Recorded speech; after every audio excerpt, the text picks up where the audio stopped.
titulares son presentados por Banco Atlántida. Seguimos premiando tus ahorros. Aún quedan 4 casas y 40 bonos de 50,000 lempiras. Ahorra y gana.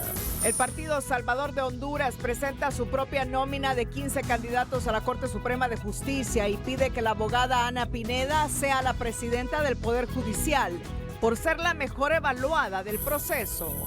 En entrevista exclusiva con Telenoticias, el director ejecutivo del COEP, Armando Urtecho, califica de político el discurso de la presidenta Xiomara Castro y cuestionó que cada gobierno busca su enemigo y que el más fácil es el empresarial.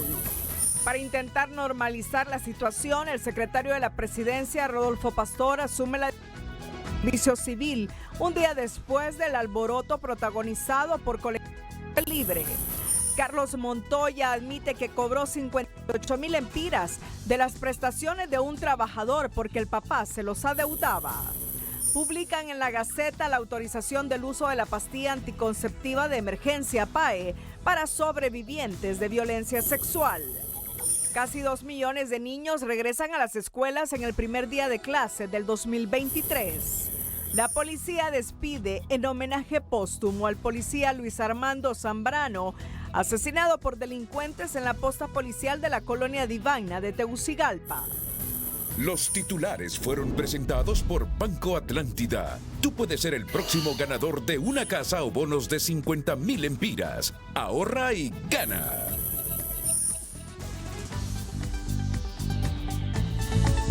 Este es su noticiero TN5 Estelar con Renato Álvarez y Cristina Rodríguez.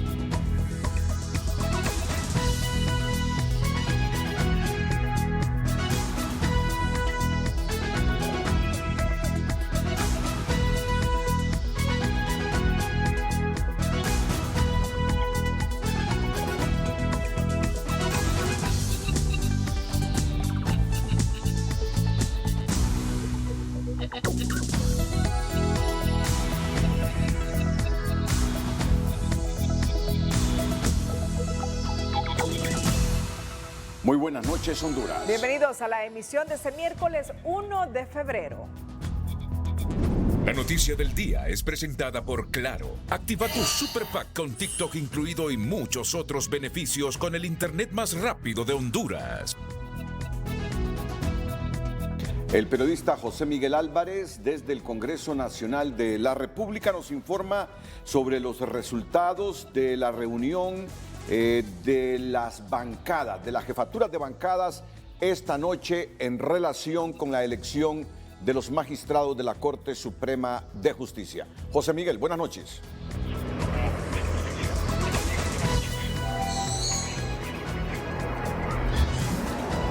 Buenas noches, licenciado Renato Álvarez, Cristina y a toda la audiencia del noticiero Líder de Honduras. Acaba de culminar la sesión, la reunión entre jefes de bancada de las fuerzas mayoritarias en el Congreso Nacional y el resultado fue el mismo. No hay consensos y las negociaciones van a continuar durante las próximas horas. Eso sí, se definió que la fecha límite para escoger a los nuevos magistrados de la Corte Suprema de Justicia será el próximo 10 de febrero. En Libertad y Refundación manifestaron que ya están listos para escoger a la nómina de magistrados, aunque mantuvieron su misma postura, no cederán ni uno, se mantienen firmes con 7. Lo que no gustó en el Partido Nacional, que a través de su jefe de bancada Tomás Zambrano reiteró que no estarán dispuestos a ceder la mayoría en la Corte Suprema de Justicia al Partido Libertad y Refundación. Señalaron además que no pasa nada si no se escoge el próximo 11 de febrero, que fue la fecha pactada hoy entre las bancadas, y que no debe haber crisis social, crisis política, ni convulsión social, ni la gente debe salir a las calles. Así lo manifestó literalmente Tomás Zambrano, que fue secretario del Congreso Nacional en el periodo anterior. En los liberales no salió el jefe de bancada Mario Segura, pero conocimos que su posición es la misma de la semana anterior. Mínimo 4 magistrados, no menos. Y hasta ahora lo que ha trascendido es que 7 para Libre, 5 nacionalistas y 3 liberales, aunque el Partido Nacional tiene otros planes y ha manifestado hoy en la Corte que buscarán al menos uno, que será Ana Pineda como próxima presidenta de este poder del Estado. Estos son los resultados de esta reunión entre jefes de bancada suscitada este miércoles. Regresamos a los estudios del Noticiero Estelar de Honduras.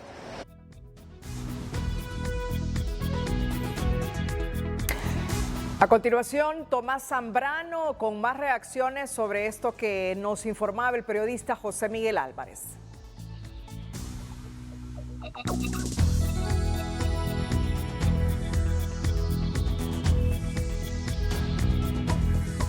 Efectivamente, acabamos de terminar la reunión de jefaturas de bancada y hemos llegado a algunos acuerdos como jefatura de bancada.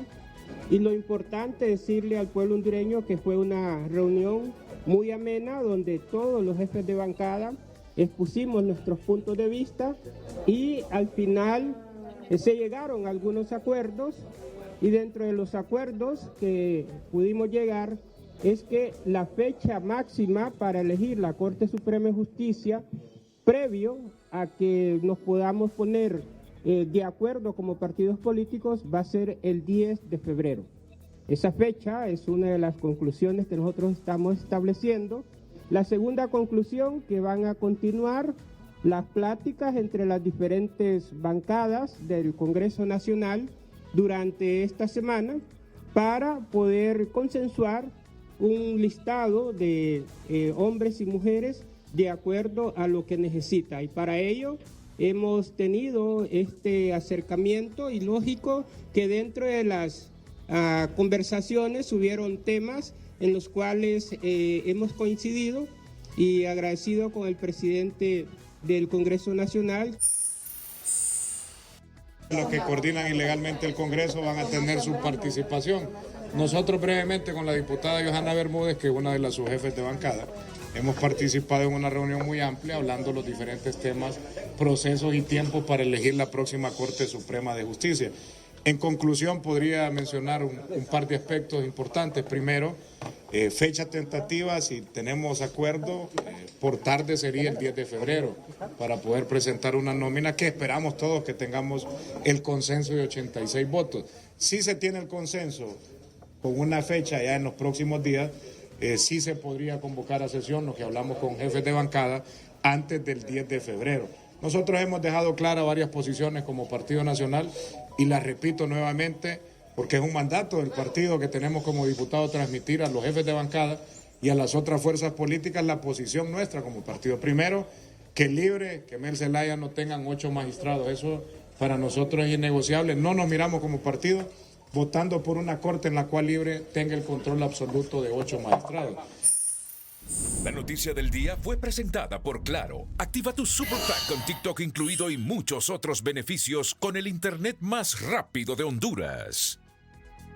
La bancada del Partido Salvador de Honduras compartió este miércoles la nómina de los 15 candidatos a la Corte Suprema de Justicia que sí apoyaría, y en la que destaca Ana Alejandrina Pineda Hernández, seguida de Tirsa del Carmen Flores Lanza de Libre, Rubenia Esperanza Galeano Barralaga de Libre, Rebeca Lisette Raquel Obando de Libre, Roy Pineda Castro Libre, Mario Rolando Díaz Flores Libre, José Ricardo Pineda Medina Libre, Roxana Lisette Morales Toro del Partido Liberal, Juan Wilfredo Castellanos, Partido Liberal, Milton Danilo Jiménez Puerto, Partido Liberal, Walter Raúl Miranda Sabio del Partido Nacional, Gaudí Alejandra Bustillo Martínez, Partido Nacional, Isbela Bustillo Hernández, Partido Nacional, Marco Vinicio Montes Tabarone, Partido Nacional, y Marvin Rigoberto Espinal Pinel del Partido Nacional. Asimismo, comparten otro listado de 6 postulantes a considerar: Aida Estela Romero Reyes, Aida Patricia Martínez Linares,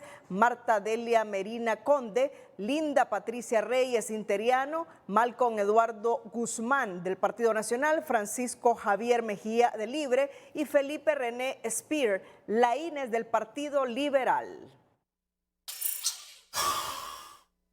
Los 15 seleccionados por el PSH tienen el pleno respaldo del partido para integrar el nuevo Poder Judicial, porque tienen las mejores cualidades para estar al frente de ese poder del Estado, además la bendición de los partidos más votados. Han sido consensuados con los 3 partidos políticos. Ustedes ven que realmente nosotros no tenemos gente que podamos decir es del Partido Salvador de Honduras. Nosotros lo que evaluamos es que sea gente que haya tenido un comportamiento acorde a favor de la justicia, de la moral. Obviamente que tienen que haber personas que pertenecen a partidos políticos, pero no es que nosotros estamos escogiendo a 1 o a 2 o 3 personas. Según los integrantes del PSH, la presentación de la nómina es histórica, ya que primero presentaron los candidatos que no estarían apoyando y con este listado esperan lograr un equilibrio en la casa de la diosa Temis para buscar la tan anhelada independencia a la hora de la impartición de justicia. Lo que tratamos es de darle equilibrio. Lo que tratamos es de que haya independencia verdadera en el Poder Judicial. No tomaron en cuenta, abogada, en este caso, la afiliación política, tomando en cuenta que se considera que Ana Pineda es nacionalista. Mire, en primer lugar, nosotros desconocemos a qué partido pertenece la doctora Ana Pineda. Lo que sí quiero decir es que sería vergonzoso para Honduras que la mejor evaluada por la Junta Nominadora no quede dentro de los 15 magistrados de la próxima Corte Suprema de Justicia. De acuerdo a la diputada del PSH, Suyapa Figueroa, el listado se deriva de las pláticas y consensos que continuarán afianzando con más diálogo, asegura. Hay consensos, ahí hay partes de pláticas y consensos. Obviamente nosotros hemos considerado o hemos puesto una lista, hemos eliminado a las personas por las que nosotros hemos dicho no vamos a votar. Así que hace falta más diálogo. Igual coincide con el Partido Libre en un 70% y también hay alguna coincidencia con el Partido Nacional, eso es bueno. Lo que esperemos que hoy en la reunión de jefaturas de bancada podamos tener ese consenso. Del listado que propone el PSH, 6 son del Partido Libertad y Refundación, 5 del Partido Nacional, 3 de los liberales y 1 del PSH. Bueno, es importante destacar porque mucha gente se está preguntando qué es lo que está pasando, qué es lo que está sucediendo. Y nuestra fuente, la fuente de TN5, nos dicen que el problema en este momento radica en nombres y en números. El Partido Libertad y Refundación quiere que del Partido Liberal vayan 3 magistrados, pero incluyendo en esos 3 a Milton Jiménez Puerto, quien matemáticamente sería el 8º de Libertad y Refundación. Algunas fuentes me dicen que ahí radica el problema, porque se han repartido, y parece que en eso hay consensos, 7, 5, 3. 7 libres, 5 el Partido Nacional, 3 el Partido Liberal, pero el Libre quiere que entre los liberales figure Milton Jiménez Puerto, a quien los liberales lo consideran un militante del Partido Libertad y Refundación. Bueno, es una de las tantas aristas sobre la que se lucubra en este momento en el mundo político hondureño. De momento no hay consensos, esperemos entonces qué sucede la próxima semana. En relación al conflicto interno del Partido Salvador de Honduras, derivado de su relación con el diputado Luis Redondo y las voces que claman que se le expulse, el presidente de la institución política, Salvador Nasralla, aseguró que no se procede o que no procede la expulsión porque Luis Redondo nunca perteneció al Partido Salvador de Honduras y solo fue invitado a participar como diputado. Fue invitado Luis a participar como diputado, quedó electo como diputado y después se cambió a Libre. Él no es miembro, por lo tanto, cuando uno no es miembro no corresponde la expulsión. En otro tema, de acuerdo al subsecretario de Relaciones Exteriores, Antonio García, la calificación de 23 puntos que repite Honduras en el índice de percepción de corrupción 2022 no se le puede atribuir solo al gobierno de la presidenta Castro. Hay una persona muy respetada en Estados Unidos, Jeff Ernst. Él dijo que la mayor parte de los datos con los que se alimentó Transparencia Internacional vienen todavía del 2021. porque la información nunca se actualiza a la misma velocidad. Yo lo invito a que dentro de un año nos reunamos, porque el próximo informe sí será 100% de la gestión del gobierno de Libre, y vamos a ver que la percepción de la corrupción habrá mejorado. García celebró que Honduras no baja de calificación, ya que repite la misma del 2021, y eso significa que es buena señal del actual gobierno. Así piensa el vicecanciller Antonio García.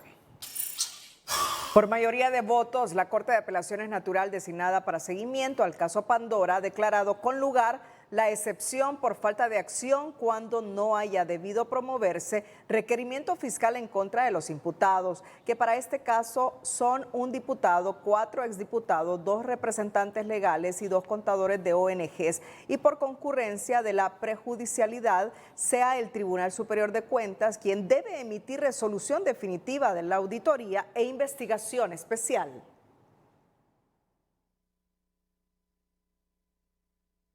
Entre ellos excongresistas Osvaldo Ramos Soto y Alberto Chedrani, indica que se ratifica el sobreseimiento provisional y sobreseimiento definitivo dictado en su momento por el juez de letras designado por los delitos de encubrimiento agravado, además por los delitos de fraude y de lavado de activos que le fueron imputados a estas personas. De lo que resulte de la investigación del Tribunal Superior de Cuentas, conforme al decreto 116-2019, se reanudará o se dictará el sobreseimiento de este juicio para los acusados Alberto Chedrani, Osvaldo Ramos Soto, Ricardo Antonio Díaz, José Vicente León, Rodimiro Mejía, Dalila Esmeralda Palma, Ramón Eduardo Núñez, Marvin Alexis Savillón, Mirna Lisset Ham, José Jorge Casulá, Fabio Javier Rodríguez, Naún Orlando Osorto y David Abner Flores. La Corte del Distrito Sur de la Florida, Estados Unidos, emitió en las últimas horas una sentencia a favor del Estado de Honduras y el Instituto Nacional Agrario en el caso contra Book Holdings, un grupo de 15 inversionistas norteamericanos que alegaron la expropiación de sus terrenos en la bahía de Trujillo, Colón. Honduras presentó una moción para desestimar el caso en base a la inmunidad soberana del Estado, logrando que la Corte Distrital otorgara la moción y desestimara la demanda. De esta manera se evitó un impacto económico negativo de más de 89 millones de dólares, más de 2.000 millones de lempiras. Cuando regresemos con el noticiero líder, la empresa privada califica de político el mensaje del primer año de gobierno de la presidenta Castro y sin datos reales. Cuestiona el ente gremial que buscar de enemigo al sector empresarial es la salida más fácil para los gobiernos y este no es la excepción, y culpa al gobierno que no llegue nueva inversión al país por el mal mensaje que transmite. El gerente de Hondutel, Carlos Orbin Montoya, aclara que los 58,000 empiras que recibió de las prestaciones de un empleado de la empresa es por la deuda que el progenitor de este tenía con él desde hace muchos años. Más adelante los detalles.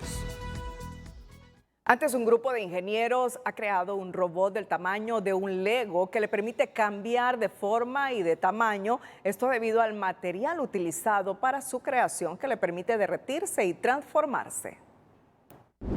La sección de tecnología es presentada por Jet Stereo. Rodéate de posibilidades con los Laptop Masters en Jet Stereo cuando quieras lo mejor. Como si se tratara de una película, un grupo de científicos ha desarrollado un robot con un nuevo material que le permite derretirse y reformarse. El robot recuerda en forma y tamaño a un muñeco de Lego y los autores le sometieron a una carrera de obstáculos, pruebas de movilidad y cambios de formas. Uno de los desafíos consistía en licuarse para poder escapar a través de unos barrotes y recomponerse después, pero también fue capaz de extraer un objeto extraño de un modelo de estómago y funcionar como un soldador inteligente para reparar circuitos.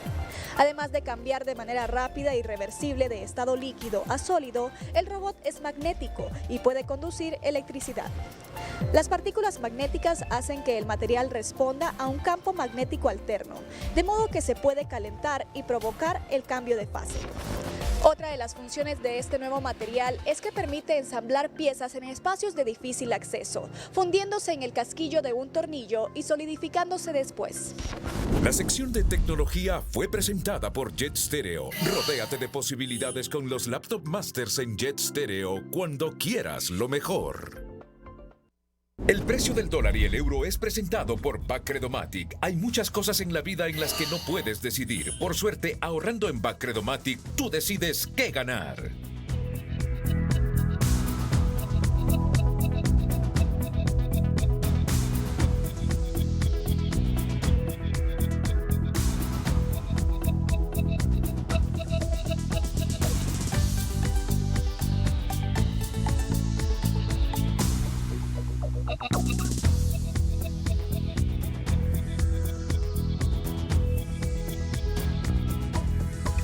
El precio del dólar y el euro fue presentado por Bacredomatic. Ahorrar en Bacredomatic te da los mejores beneficios, la más amigable banca en línea, una amplia red Rapibac y calificación AAA+ de Fitch Rating. El director ejecutivo del Consejo Hondureño de la Empresa Privada, Armando Urtecho, en entrevista exclusiva con la periodista de TN5, Sara Carranza, califica de político el discurso de la presidenta Xiomara Castro sobre su primer año de gobierno. Cuando debió dar un reporte de acciones realizadas en su administración, considera que cada gobierno busca un enemigo y que es más fácil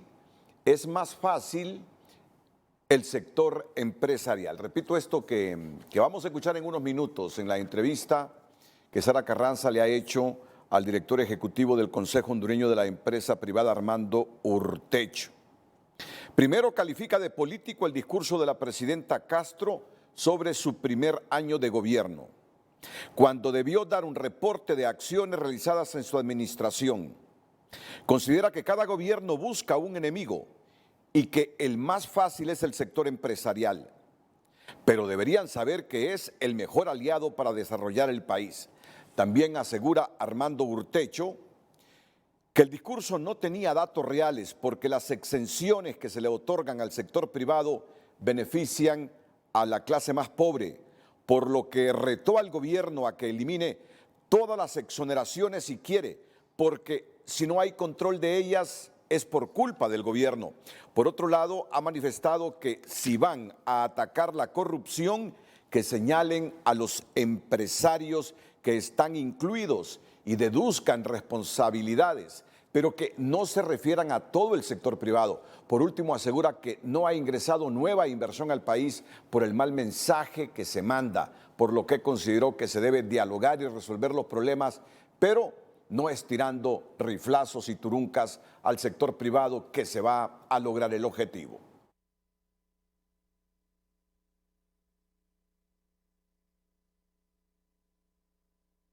De esta manera responde el sector privado al mensaje del primer año de gobierno de la presidenta Castro. La periodista Sara Carranza conversa con el director ejecutivo del Consejo Hondureño de la Empresa Privada, Armando Urtecho. Buenas noches, licenciado Renato Álvarez y Cristina en estudio. Y bueno, luego de que la presidenta Xiomara Castro dijera en su discurso de su primer año de gobierno que el modelo económico está fallido porque ha beneficiado al sector privado y no a la clase pobre, me encuentro con el director ejecutivo del Consejo Hondureño de la Empresa Privada, Armando Urtecho, quien me dirá qué opina el sector privado acerca de este discurso de la presidenta Castro. Bueno, en primera instancia creo que fue más un discurso de carácter político, más que un reporte de actividades y de acciones realizadas durante el primer año. En cuanto a que todos los gobiernos tienen que buscar un enemigo. Y el enemigo más fácil que se encuentra es el sector privado. Sin embargo, es el socio más importante que puede tener un gobierno. Se hablaron muchas cosas ahí, pero yo creo que el sector privado, así como lo plantearon ahí, y que el modelo estaba fracasado, no creo. Si está fracasado ese modelo, ¿cuál es el modelo que pretenden implementar? ¿Cuál es la propuesta? Todavía vamos a esperar que nos manden la propuesta y en base a lo que nos digan, este es el nuevo modelo económico que vamos a implementar en Honduras, ¿están de acuerdo ustedes? nosotros lo vamos a revisar y diremos si estamos de acuerdo o no estamos de acuerdo. En este momento, el modelo económico es mundial, no es únicamente el modelo de Honduras. Ha sido excluyente, pues dice que 4.5 millones de hondureños están en la extrema pobreza, mientras una clase privilegiada ha gozado de unos 60.000 millones de exoneraciones fiscales. Bueno, yo creo que en ese sentido, creo que el que hizo el discurso para la señora presidenta no tenía los datos reales. Solo en el año 2021 o 2022, se otorgaron al sector privado, digámoslo así, más de 14.667 millones que solo representan el 29% del gasto tributario en exenciones. Ese gasto tributario a través de las exenciones benefician a la clase más pobre del país. Esos que están bajo la canasta básica están dentro de la canasta básica familiar y económica, están dentro de esas exenciones. Si consideran que eso es un beneficio para las grandes empresas, entonces que lo eliminen, ¿verdad? Ahora, ustedes en los últimos 12 años nunca escucharon que el sector privado se oponía a la revisión de las exenciones. Es más, estamos dispuestos a sentarnos en cualquier lugar con la presencia de los medios de comunicación, con todos los economistas del mundo, a sentarnos a revisar todas y cada una de las exenciones que se otorga al Estado. Si no hay supervisión, si no hay control en las exenciones, esa es responsabilidad del Estado, no es responsabilidad exclusivamente del sector privado. ¿Y por qué no se ha generado empleo y tampoco se ha reducido la pobreza, don Armando? Mire, cuando usted manda malos mensajes a la inversión no llega y no se generan los empleos. Usted tiene los gastos tributarios más altos en el país, son para el sector privado, son los que más generan los impuestos, ¿verdad? No dicen ahí por ahí cuántos son los que pagan los impuestos.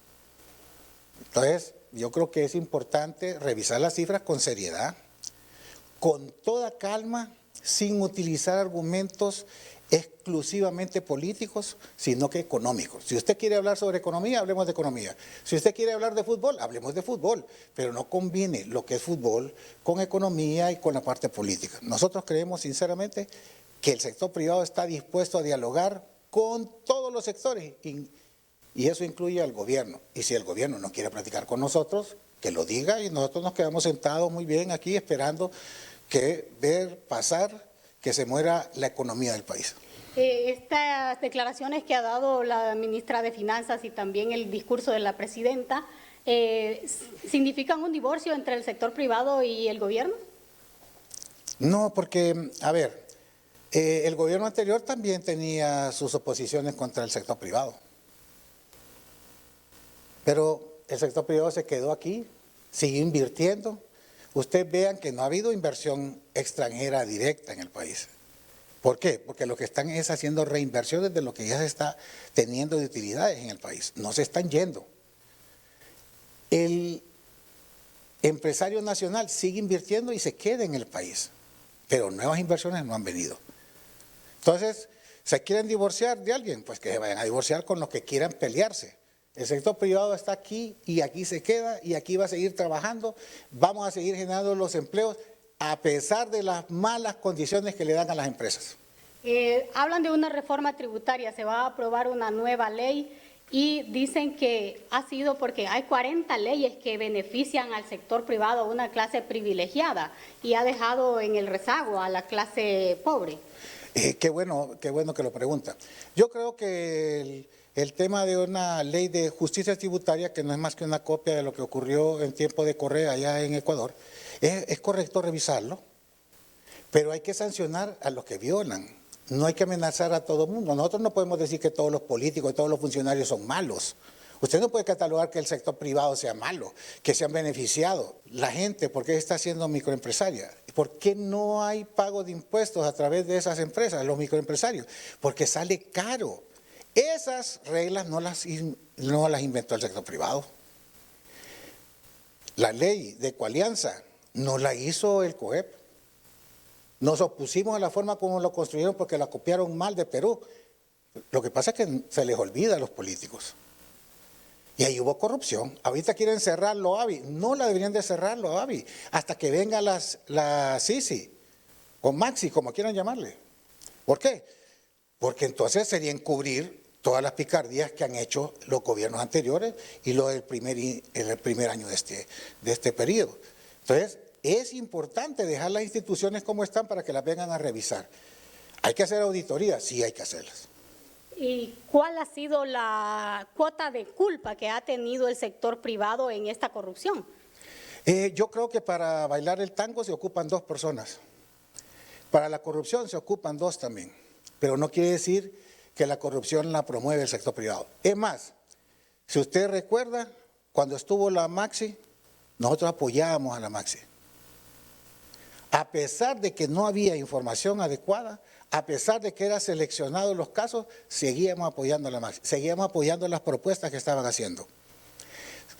Se recordará que el sector privado le planteó al Congreso Nacional la derogatoria de la ley de secretos y ningún partido escuchó al sector privado.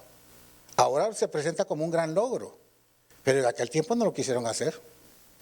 El sector privado siempre hace propuestas. Que no le hagan caso es problema de cada uno de los gobiernos. Yo le puedo decir que en el tema de corrupción nosotros tenemos un código de ética, el cual fue aprobado por la Junta Directiva y lo estamos cumpliendo. Y lo vamos a seguir cumpliendo, lo vamos a seguir exigiendo a nuestras organizaciones y a las empresas. Ahora, si alguien se salta de la tranca, que lo sancionen, pero que no se lleve de encuentro todo el sector privado. Un ladrón robó en una casa, no quiere decir que los hondureños son ladrones. Un fulano no puede justificar el resto de una comunidad. Perfecto. ¿Y cuál sería entonces esa solución para el país? ¿Cambiar de modelo económico, una reforma tributaria, subir los impuestos a los que más ganan, como han dicho? Bueno, ahí tenemos un punto de diferencia con algunos funcionarios del gobierno. Los que más ganan siempre han pagado más. Lo que pasa es que el cuadro que presentaron el día de ayer no era muy adecuado, porque creo que fue una mala copia de un libro que se llama El Capital, y no determinaron claramente lo que aparece en el Servicio de Administración de Renta. Los cuadros deben de ser con los datos reales que entrega el Servicio de Administración de Renta, y eso está en el último informe. O sea, si los obligados tributarios son más de 3 millones de personas. O sea que los funcionarios no saben lo que están haciendo, ¿no? No, sí han de saber, pero lo que pasa es que no les entregan la información adecuada, y esa información que le digo que nosotros tenemos, nosotros no la inventamos, es sacada del Servicio de Administración de Renta. Entonces debe ir el gobierno por atraer más empresas o ampliar los impuestos. No, yo creo que lo que hay que hacer es eliminar un montón de trabas burocráticas que tienen para que la gente se formalice. Vamos a poner un ejemplo muy sencillo. Aquí nadie quiere hablar sobre las invasiones, pero lo que está ocurriendo allá en Colón, ¿qué es? Roban la fruta de una empresa para vendérsela a la misma empresa. Ok, está bien, se lo están robando y la empresa se los compra. Ok, pero ¿y ese dinero para dónde va? ¿Por qué no le exigen a esos que son vendedores que entreguen la factura CAI? Pero al empresario sí lo van a ir a sancionar, pero no sancionan a aquel que fue ladrón y que fue a vender el producto. O sea, esas cosas son las que hay que sentarse a platicar, se pueden arreglar muchas cosas, pero no es tirando los riflazos o las ondas o las piedras o las turuncas contra el sector privado. Así no se va a traer la inversión. Es muy mal mensaje lo que se manda a veces de parte de algunos funcionarios. Muchísimas gracias, don Armando. Bueno, con esto yo regreso con ustedes a Estudios de Telenoticias.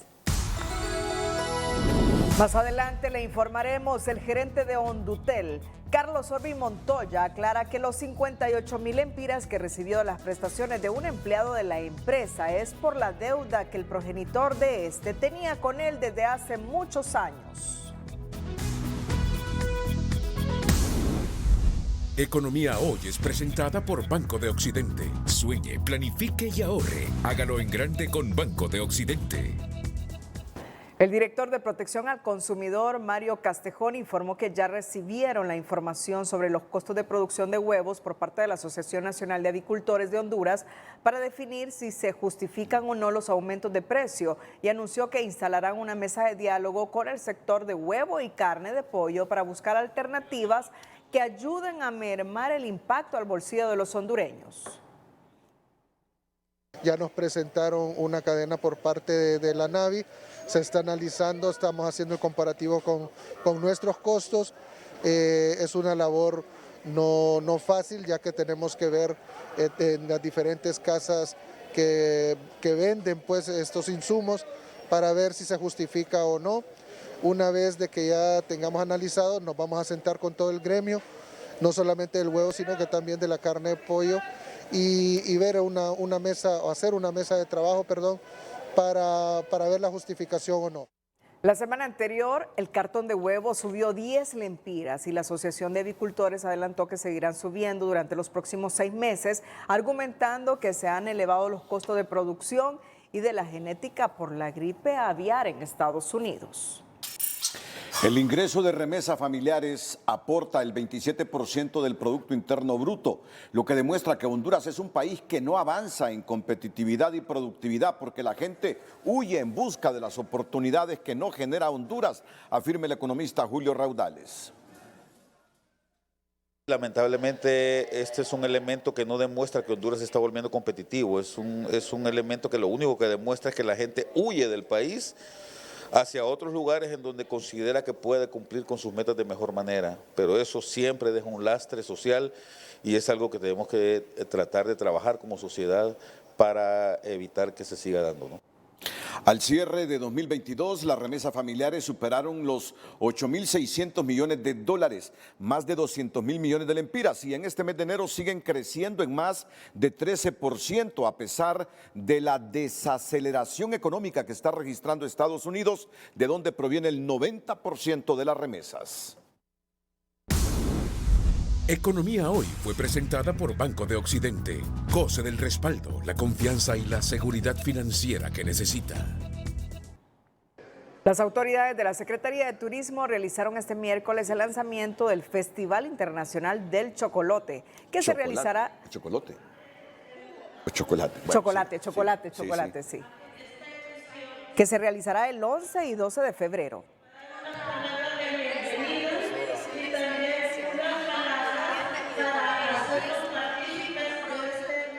Hemos conocido que el cacao hondureño es sumamente importante desde nuestra historia maya hasta la actualidad, siendo un producto de exportación de alta calidad y un producto que nosotros como hondureños tenemos en casa, que podemos disfrutar de cada una de las variedades que tiene por ofrecernos, y esa es la oportunidad para poder viajar en familia hacia el lago de Ojoa, ya sea del norte a 1 hora y media o del centro sur a 2 horas de destino, y poder disfrutar un fin de semana en lo que es el lago de Ojoa, disfrutar de actividades al aire libre, así como disfrutar de la gastronomía que tiene por ofrecernos el cacao. Estamos preparándonos para el 11 y 12 de febrero para esperar a todos los amigos que llegan de todo el país y aparte de eso amigos extranjeros que vienen a disfrutar del chocolate artesanal. La subsecretaria de Turismo explicó que el arrancar el año con este tipo de actividades les permitirá fomentar aún más la industria sin chimenea, que durante el 2022 dejó divisas por 500 millones de dólares, y el objetivo es aumentar esa cifra con turistas nacionales y extranjeros. 11 y 12 de febrero en el Centro Turístico La Naturaleza del Lago de Yojoa, el Festival Internacional del Chocolate. Vamos. Vamos, Renato. Vamos con las familias. Así es, totalmente. Me parece y una actividad súper interesante. Cerca. Sí. Queda cerca. Y el chocolate y luego un pescadito y retornamos a la capital tranquilamente. Totalmente. Con el mensaje nosotros no imprimimos, impresionamos. Heidi Print, una cholutecana, se abrió camino con su emprendimiento dedicado al arte de la sublimación. El negocio de Heidi ha crecido y ahora su madre y su hermano trabajan con ella. El emprendedor de hoy es presentado por Banco Ficosa, por ti un grupo sólido y regional. El trabajo de sublimación ha tomado auge en la zona sur del país. Es así como muchos jóvenes han emprendido en este rubro, encontrando un mercado aceptable y exitoso. Y Heidi Prince no imprime, impresiona. Nosotros nacemos hace aproximadamente 4 años. Desde que salí del colegio, siempre me puse a pensar cómo hacía para generar dinero. Entonces, como yo estudié bachiller en informática, decidí emprender en lo que es el rubro del diseño gráfico gráfico e impresión textil, como es la sublimación. Así inicia Heidi Print, que tiene como logo no imprimimos, impresionamos. A medida que ha venido pasando el tiempo, hemos ido diversificando un poco los productos, ya no solo en tela, sino en productos promocionales como llaveros, tazas, termos y arreglos personalizados con peluches, flores y globos. Estamos ubicados en la ciudad de Choluteca, enfrente de la Casa de Empeño San Diego, al lado de Pollolandia. Tenemos un rótulo que dice Heidi Prim. Y el apoyo de los padres de familia es tan fundamental para que los jóvenes emprendan. Tal es el caso de Heidi Prim. Me gustó la idea de ella y le he apoyado en todo lo que puedo. Que apoyen a sus hijos cuando ellos quieran emprender algo, porque la verdad es que sí, es muy importante apoyarlos a ellos. Desde Choluteca, Karen Sauceda, Telenoticias. El emprendedor de hoy fue presentado por Banco Ficosa. Por ti, un grupo sólido y regional.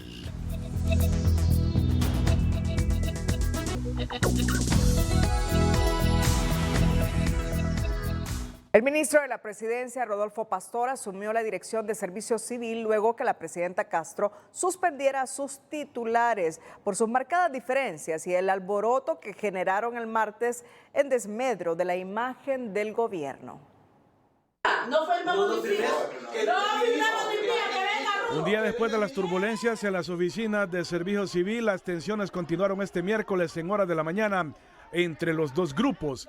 DN5 conoció que una de las facciones no permitía el ingreso de la otra a las oficinas, situación que obligó al secretario de la Presidencia a visitar la dirección para tomar el toro por los cuernos y poner en orden a sus subalternos. Yo, como secretario de la Presidencia, estoy ahora directamente encargado de dicha dirección general y he bajado a conversar el día de hoy con las y los servidores públicos de dicha dirección para hacer un llamado al respeto, a la convivencia pacífica y también a un orden que nos permita seguir funcionando como una dirección que, bien ha dicho la presidenta, es un centro neurálgico de la administración pública. En el propio gobierno están conscientes que acciones como las que se suscitaron en las oficinas de la Dirección de Servicio Civil en la Torre 1 del Centro Cívico Gubernamental son mal vistas por la población y que pueden desembocar en ingobernabilidad dentro de las instituciones.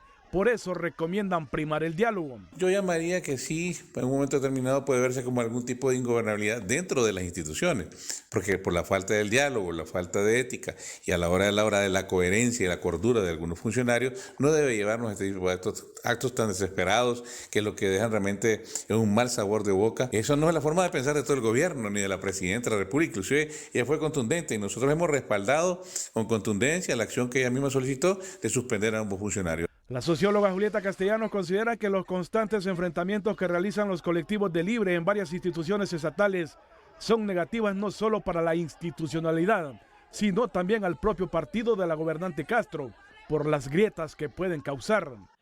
Lo vimos ayer y esto puede seguir pasando por las confrontaciones o el deseo de gente de Libre de asumir cargos públicos. Solo va a juntar un grupo y puede hacer una revuelta que puede tener consecuencias de violencia mayores. Ojalá que no pase, pero también va a hacerle daño a Libre porque va a ir creando fracturas internas entre ellos. La sociedad civil demanda de la presidenta Xiomara Castro o de los líderes de Libertad y Refundación intervenir porque las consecuencias un día serán mayores.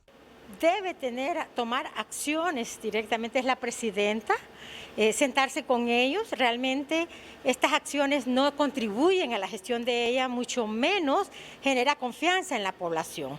Ante los hechos en la Dirección de Servicio Civil, la presidenta Xiomara Castro suspendió al director Leonardo Bu y la subdirectora Miroslava Serpas, mientras se investigan los hechos. El propio secretario de la Presidencia, Rodolfo Pastor de María y Campos, asumió esas labores para continuar con el nombramiento de personal en las diversas instituciones. Bueno, de estos alborotos en las instituciones públicas, pasamos ahora a un escándalo. Hace algunos días se volvió viral un video de un empleado de la empresa hondureña de telecomunicaciones denunciando que el gerente Carlos Sorbin Montoya le estaba pidiendo 58.000 empiras a cambio de otorgarle las prestaciones. Esto sucedió hace alguna semana, que se hizo viral esta denuncia de un empleado de la empresa hondureña de telecomunicaciones. Hoy, el gerente de la empresa, Carlos Orbin Montoya, aclara en Telenoticias Estelar que en efecto lo que él estaba cobrando a ese empleado de Hondutel era una deuda que tenía su padre con él. El gerente general de Hondutel, Carlos Orbin Montoya, es denunciado ante el Ministerio Público por tráfico de influencias. Javier Fernández, ex empleado de la institución, detalló en la narración de hechos que el funcionario público utilizó su cargo en la institución para forzarle a renunciar con la intención de cobrar mediante el pago de prestaciones una deuda pendiente entre su padre y Carlos Orbin Montoya. El acusador grabó la conversación en donde se acuerda concretar el pago de las prestaciones con una condición. Orbin Montoya le solicita a Javier cambiar 2 cheques, ambos por un monto mayor a 58.000 empiras, pero el efectivo de uno sería devuelto al gerente general de Hondutel por concepto de una deuda privada que tenía el padre del denunciante con Carlos Orbin Montoya. Una transacción desvinculada con el ejercicio laboral de la empresa. Entonces, yo tengo los cheques aquí. ¿Me vas a endosar uno? Sí, claro. ¿Se puede? Claro, pero yo prefería que fueran a cobrarlos. No, pues... En el carro, mira, cambiar estos cheques y él le va a dar en efectivo el valor de uno. Perfecto. Si no tienen carro, ahí está el chofer y el carro. No hay problema.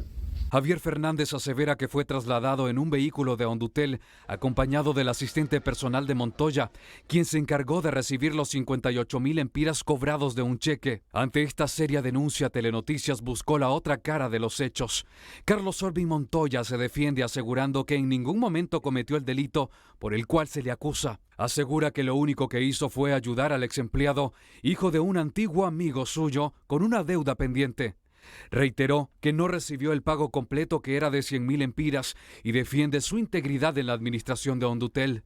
Este señor me vino aquí a ofrecer que él iba a responder una deuda privada del padre, que yo hace años le presté para que se operara el corazón, un crédito humano de amigo.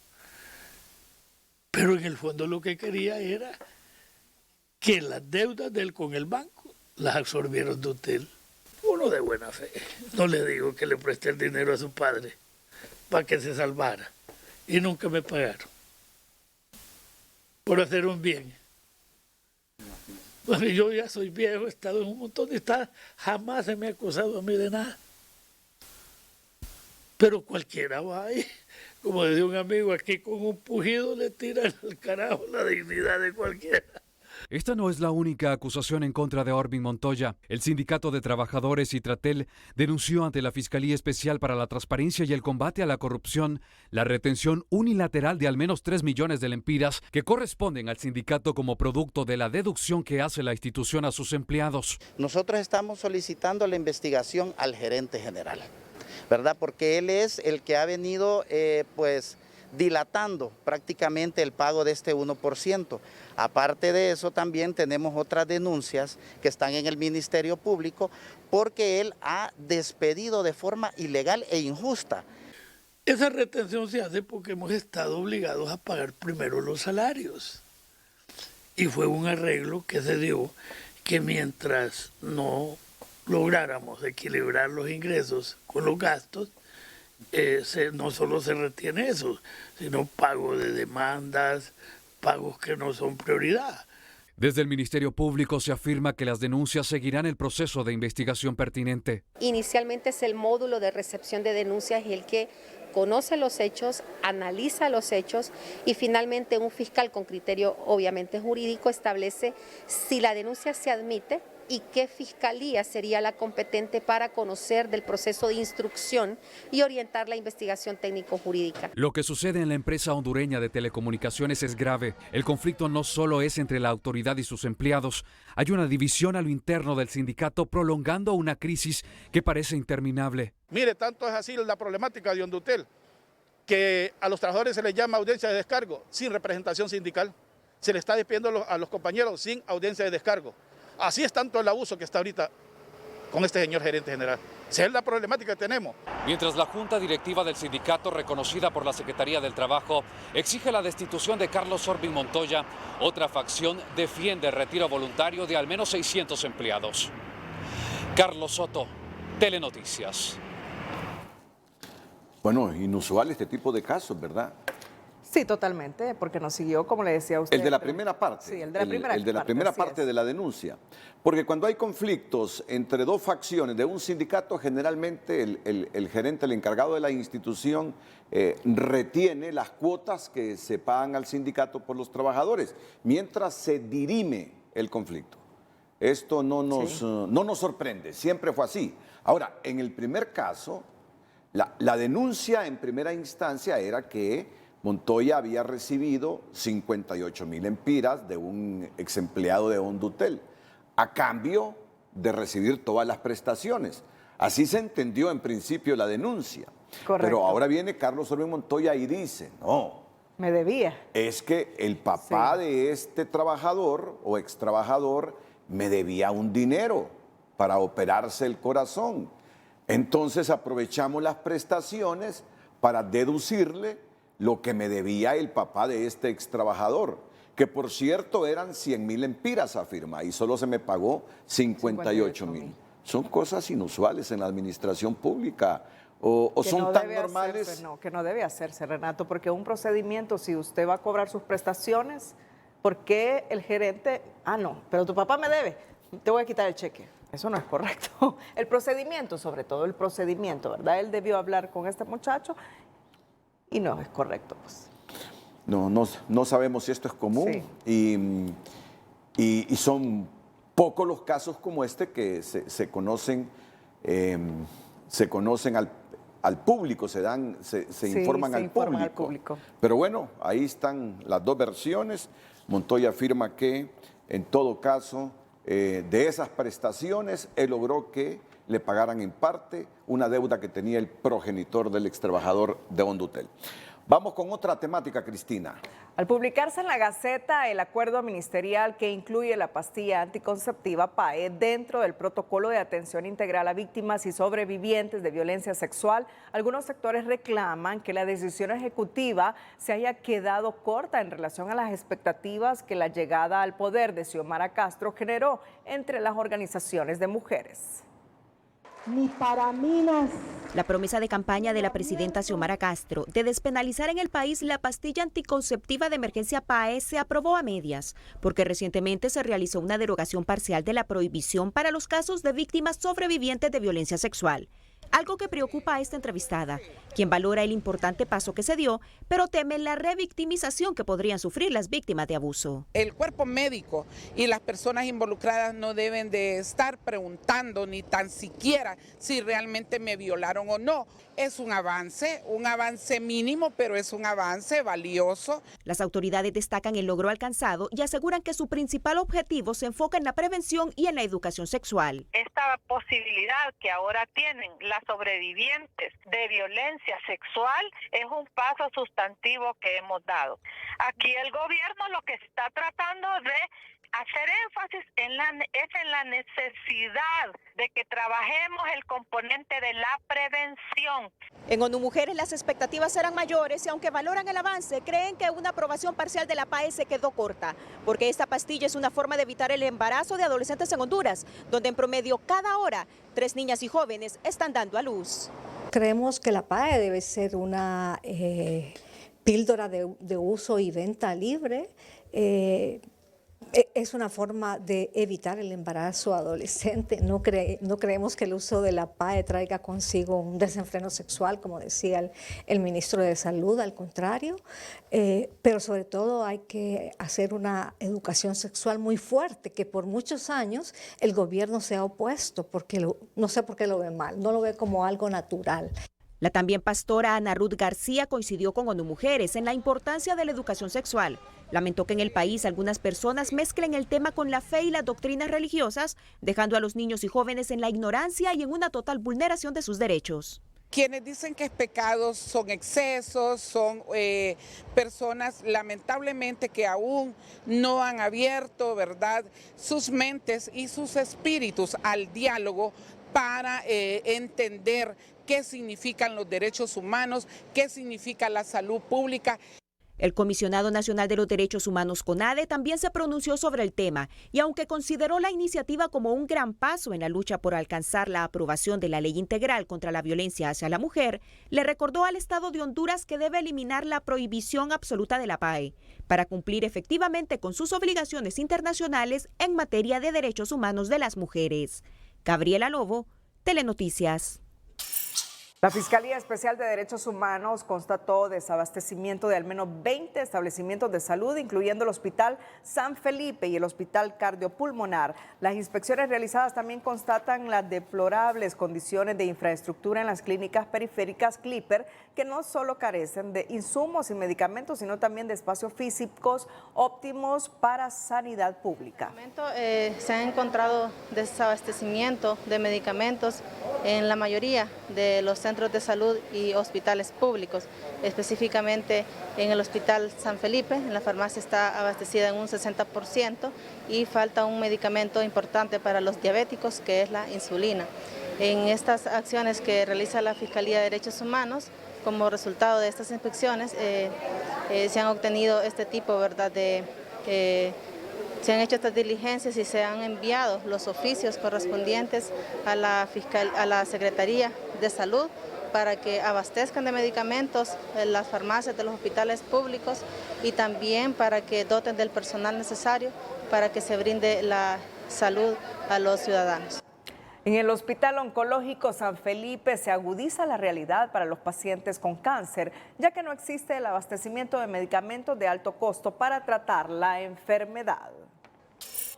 La realidad en el Hospital Cardiopulmonar El Tórax es crítica. Los mismos empleados de la salud envían reiteradas cartas de oficio solicitando a la dirección hospitalaria la compra de insumos para realizar cirugías programadas. Ni siquiera se cuenta con dosis de efedrina, un medicamento utilizado para prevenir broncoespasmos en quirófanos y sala de hemodinámica, donde también se hacen procedimientos bajo anestesia.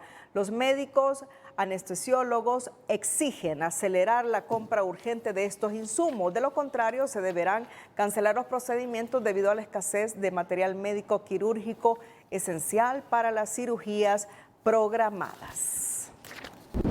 Más adelante, iniciaron las clases en el sector público este miércoles. Mira qué rostro, ¿verdad? Alegres, refleja de retorno alegría, a clases, sí. porque por fin vamos a comenzar con la presencialidad ya de manera normal desde el comienzo del año escolar. Así que les tendremos detalles en unos minutos. Bueno, y con motivo de la 30ª Alborada a la Virgen de Suyapa, el orden y la limpieza en los alrededores de la Basílica puede notarse por el trabajo previo que está realizando la Gerencia de Limpieza de la Alcaldía Municipal del Distrito Central. Vicente Turcio, buenas noches con estos detalles. Compañeros en estudio, muy buenas noches. Limpieza y orden aquí alrededor de la Basílica de Suyapa, y estoy yo con don Emilio Medina, es gerente de aseo de la Alcaldía Municipal. ¿Cómo han logrado esto? Porque mucha gente ya está presente aquí. Don Emilio, buenas noches. Sí. Feliz noche. De hecho, sí, estamos listos. Nuestra estimación es que vamos a recibir cerca de 1.5 millones de devotos, ¿verdad?, durante este periodo de la feria.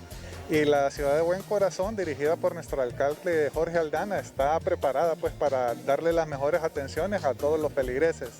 Entonces tenemos distribuidos 38 sanitarios, ¿verdad?, a lo largo de todo el santuario. Adicionalmente a esto sabemos, ¿verdad?, de que hay personas que vienen a pernoctar acá, ¿verdad? Entonces también tenemos disponibles 18 duchas, ¿verdad?, para que la gente también pueda bañarse, ¿verdad?, y demás. También tenemos por ahí un refugio, ¿verdad?, para cuando nuestros feligreses, ¿verdad?, cansados de caminar y demás, necesiten un lugar para recuperar energías, pues también está disponible este sitio. Por temas de gestión de residuos, ¿verdad?, tenemos más o menos 150 personas distribuidas en 3 turnos, ¿verdad?, A, B, C. Entonces 24/7 nosotros vamos a estar manteniendo lo más limpio posible, pero esto solo va a ser posible si todos los feligreses y todos los capitalinos hacemos nuestra parte depositando los residuos en los lugares autorizados. Muchas gracias. Don Emilio Medina es el gerente de aseo de la Alcaldía Municipal del Distrito Central. Mientras nosotros caminábamos por aquí, por la Basílica de Suyapa y sus alrededores, hemos visto orden, policía. También los ciudadanos se están cuidando de no botar residuos para no darles trabajo, mucho trabajo a ellos. Vuelvo con ustedes, Renato. Cristina.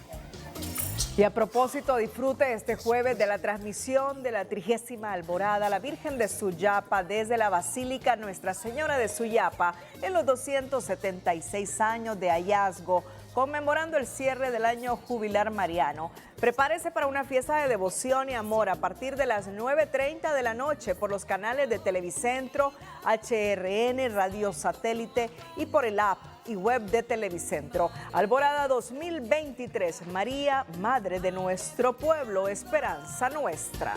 Bendice hoy nuestra Honduras, llénala de tu amor. Sí, con Lobo. Bueno, ya en unos minutos tendremos al señor Javier Fernández, el ex trabajador de Hondutel, que ha tenido este incidente con el gerente de la empresa, Carlos Orbing Montoya, y que ustedes pudieron escuchar y ver hace algunos minutos. Él quiere referirse a este tema y lo tendremos más adelante, después que Gabriela Lobo nos informe del recorrido que hizo por varias escuelas este miércoles en que iniciaron las clases en el sector público. Estoy muy contenta por regresar a la escuela, volver con mi maestra, con mis compañeros, los extrañaba mucho. Para Ángel, un estudiante del 6º grado de la escuela Lisandro Quesada de la capital, el regreso al centro escolar era su mayor deseo. Explica que necesita aprender y estudiar mucho para lograr su sueño y convertirse en un hombre de bien. Yo la matemática la agarro rapidito, a mí me gusta la matemática, el español. Yo ya quería volver para volver a estudiar, para no estar haciendo nada en la casa. Yo quiero ser mecánico cuando esté grande, porque yo ahora desde chiquito, yo tengo un amigo que mi mami trabaja en una pollera a la par y yo me iba a meter en mecánica de moto y a mí me gustó la mecánica de moto. Al igual que Ángel, muchos niños capitalinos llegaron sin falta este miércoles a sus escuelas para recibir sus primeras lecciones. Esta maestra señala que aunque el retorno y la matrícula ha sido lenta, este 2023 es decisivo para comenzar a rescatar la calidad educativa del país. Hoy sentimos alegría porque casi todos los grados tienen una cantidad idónea para desarrollar el proceso de enseñanza-aprendizaje y que los niños estén solventes en su aula de clase. Y aún como seguimos en pandemia, pues podamos cuidarlos con el distanciamiento. Telenoticias visitó varios centros educativos y constató que el regreso a clases 2023 se realizó a medio vapor en la capital, porque mientras en algunas escuelas los niños iniciaron puntuales su periodo escolar, en otras solo había cartulinas pegadas en los portones informando sobre el proceso de matrícula, sin notificar la fecha de inicio de clases. Y en algunas, como en la John F. Kennedy, recibieron clases virtuales porque realizan reparaciones en escuela. La inauguración virtual en sí, tenemos todo el apoyo de los padres de familia, tenemos una matrícula de 750 niños y todos estuvieron conectados, los docentes ya se les dieron los lineamientos generales de trabajo, cómo va a ser todo, porque siempre aquí en la Escuela John F. Kennedy desarrollamos una educación de calidad. Las expectativas de los padres de familia con el retorno de sus hijos a la presencialidad es muy grande. Destacan la importancia de mejorar los niveles de aprendizaje de los niños y piden al gobierno un mayor compromiso para atender las múltiples necesidades y carencias que existen en los centros educativos. Estamos muy agradecidos con Dios porque los ha permitido regresar, pero este tiempo sí necesitamos que el gobierno ponga un poquito más de atención, porque sí no hay apoyo del gobierno. Los entrevistados coinciden en que el 2023 debe ser el año para comenzar a recuperar el tiempo perdido a raíz de la pandemia y los desastres naturales. Llaman a trabajar en conjunto a maestros, padres de familia y gobierno, priorizando el futuro y desarrollo de los niños y jóvenes del país. Gabriela Lobo, Telenoticias. Con bombos y platillos, se inauguró en centros educativos del departamento de Cortés el inicio del año lectivo.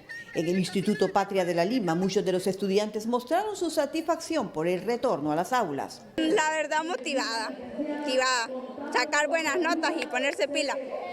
Son más de 300.000 estudiantes los que se esperan asistan a sus clases en el departamento de Cortés, que aglutina uno de los más altos porcentajes de educandos en el país. Estamos esperando que todos los centros y todos los grados se nos llenen.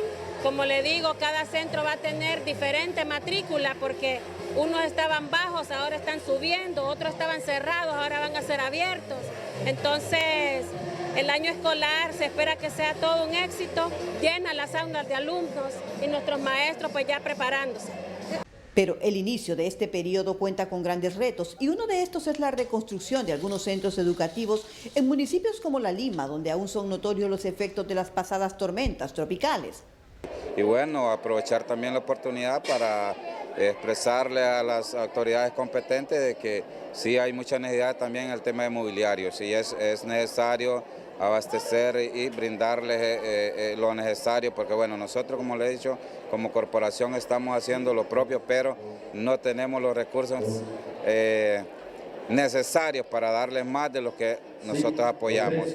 Y en estas condiciones es que en institutos como el Alfonso Hernández Córdoba, en la colonia Planeta, se impartirá el pan del saber. Pues van a empezar clases en estas condiciones. Como ustedes pueden ver, las aulas no tienen puertas, no tienen ventanas, no tienen ventiladores, no tienen techo falso.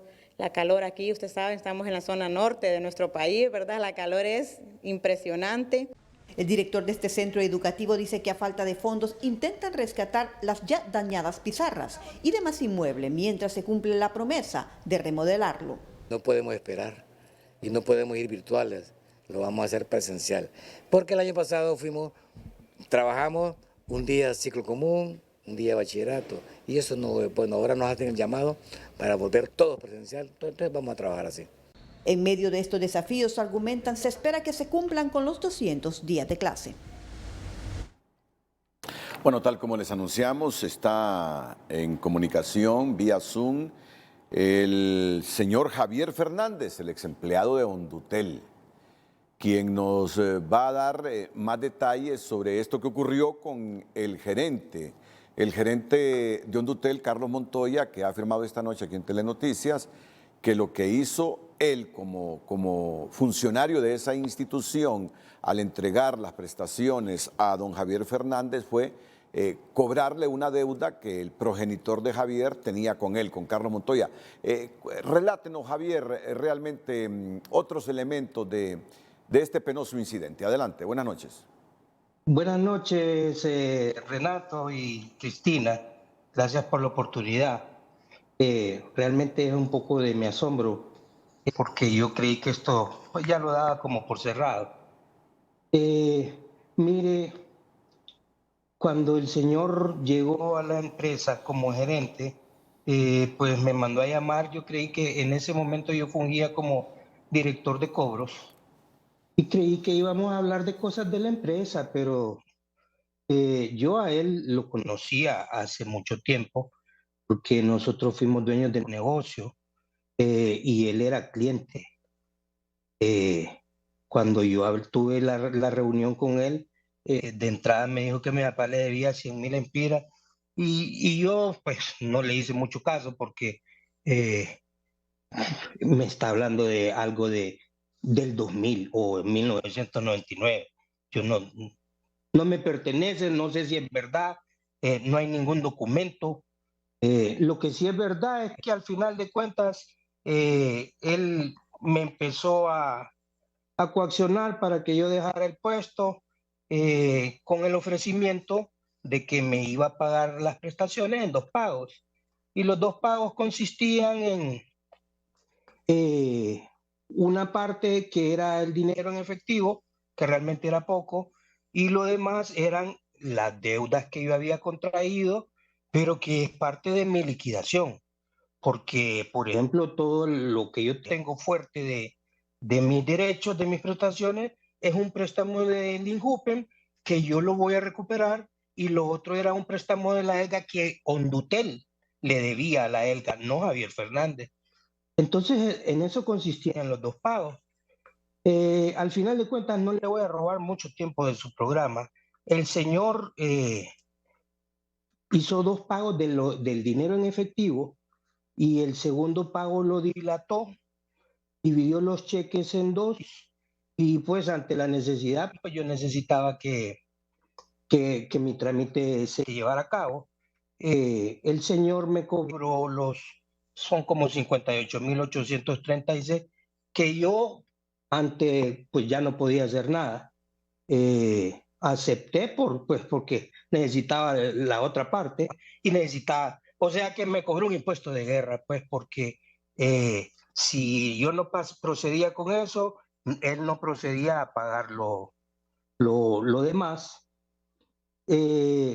No sé si existe la tal deuda con mi papá. Mi papá es un hombre de 84 años, yo ni tan siquiera le he dicho, ni le he preguntado, ni le voy a preguntar. Y espero que no esté viendo esto.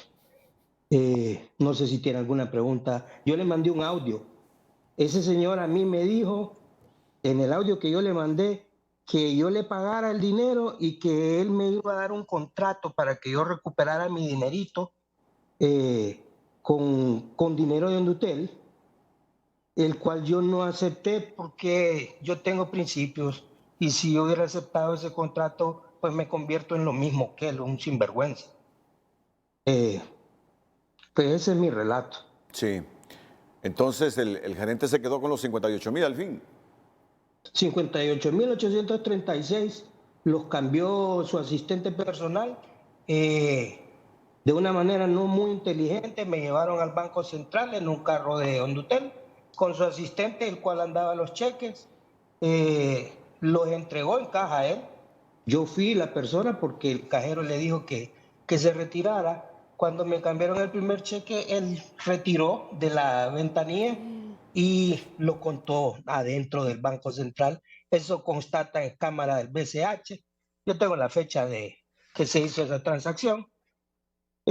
Y no, bueno, pues al final de cuentas yo acepto que me cobraron un impuesto de guerra para poder recuperar el total de el resto de mi liquidación.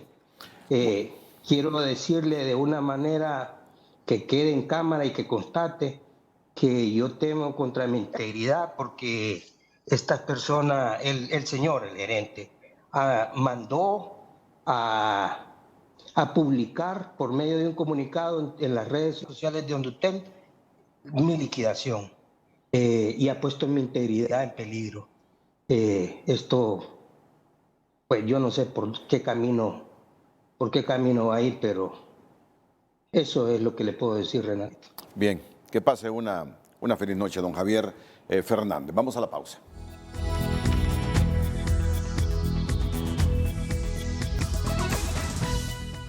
Un día como hoy se hubiesen graduado los oficiales de la Policía Nacional que murieron el pasado 11 de septiembre en la Academia Nacional de la Policía de Napo. Después de casi 5 meses, los familiares de las víctimas se apersonaron al Ministerio Público para exigir respuestas y denunciar la intención de las autoridades en comprar su luto con la promesa de beneficios económicos que, según lamentan, se consideraron como un acto que busca saldar el daño y el dolor de pérdidas humanas. Que pueda realmente nosotros saber realmente qué pasó con ellos. Ellos llegaron a la institución en busca de un sueño, en busca de una mejora en su trabajo y realmente tanto Jairo como Javier murieron el mismo día que ingresaron. Estamos casi a 5 meses y se está haciendo las graduaciones en la academia de los aspirantes, de los que lograron terminar el curso. Y para nosotros, en vez de ser un día de alegría, de festejar un logro de nuestros familiares, es un día para reclamar justicia, para reclamar que no quede en el olvido todo lo ocurrido.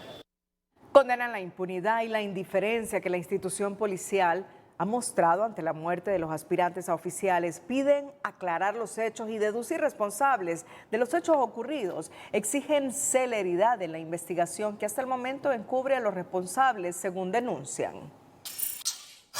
Los restos mortales del oficial clase 1 póstumo Luis Armando López Zambrano fueron sepultados este miércoles en la comunidad de Campamento en el municipio de Danlí, El Paraíso. Familiares, amigos y funcionarios policiales acudieron al entierro y despidieron con honores a un agente que se mantuvo durante 5 años al servicio de la institución, para servir y proteger, hasta su fallecimiento el pasado lunes cuando organizaciones criminales tirotearon una posta policial en la colonia Divina de la capital hondureña.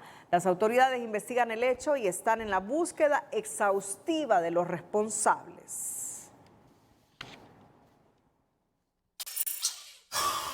El jefe del Estado Mayor Conjunto, José Jorge Fortín, reconoció este miércoles de forma escueta que se deben implementar nuevas modalidades para combatir la criminalidad en el país y que solo trabajando en equipo con las demás instituciones encargadas se pondrá un alto a los delincuentes. Fiscales, Policía Nacional, Fuerzas Armadas. Las estrategias ya están planteadas, como les repito, están planteadas y nosotros hacemos nuestro trabajo permanentemente.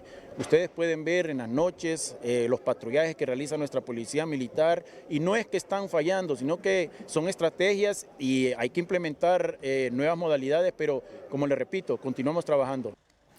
Fortín puntualizó que la Policía Militar continuará apoyando de forma permanente el trabajo de la Policía Nacional.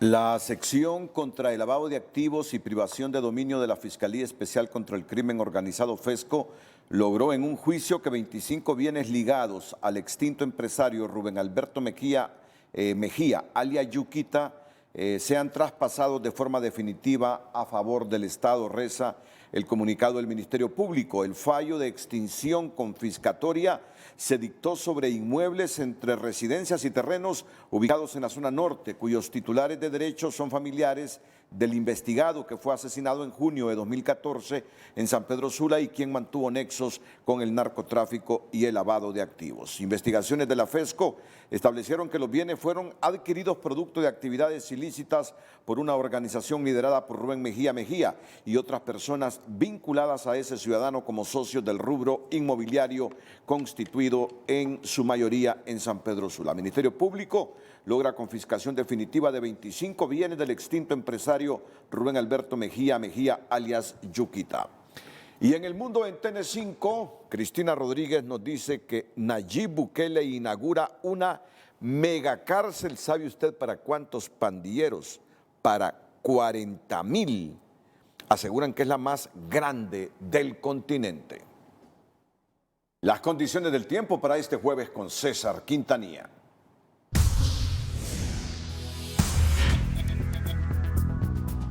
Hola, ¿qué tal? Feliz noche para todos.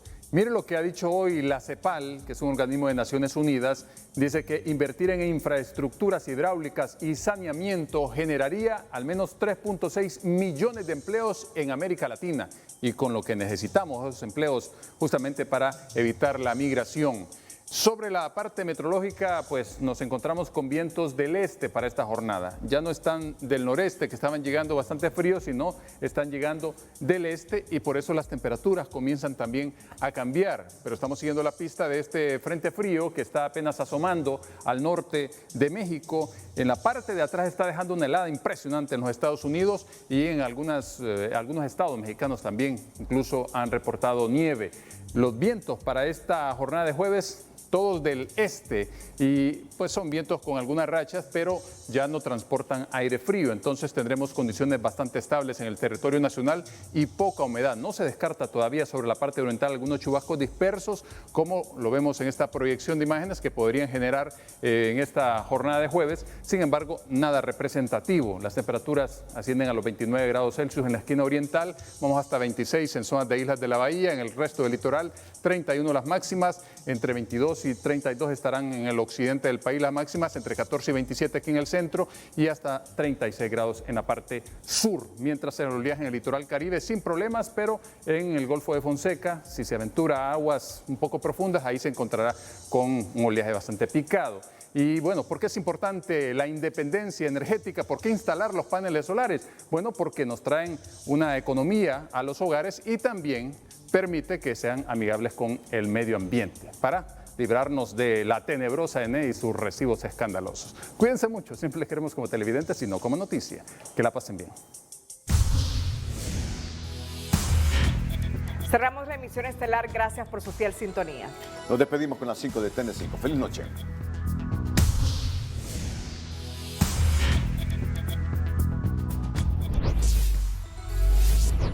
En entrevista exclusiva con Telenoticias, el director ejecutivo del COEP, Armando Urtecho, califica de político el discurso de la presidenta Xiomara Castro y cuestionó que cada gobierno busca su enemigo y que el más fácil es el empresarial. Para intentar normalizar la situación, el secretario de la presidencia, Rodolfo Pastor, asume la dirección del Servicio Civil un día después del alboroto protagonizado por Colectivo de Libre. Publican en la Gaceta la autorización del uso de la pastilla anticonceptiva de emergencia PAE para sobrevivientes de violencia sexual. Casi 2 millones de niños regresan a las escuelas en el primer día de clases de 2023. La Policía Nacional despide en homenaje póstumo al policía Luis Armando Zambrano, asesinado por delincuentes en la posta policial de la colonia Divana de Tegucigalpa.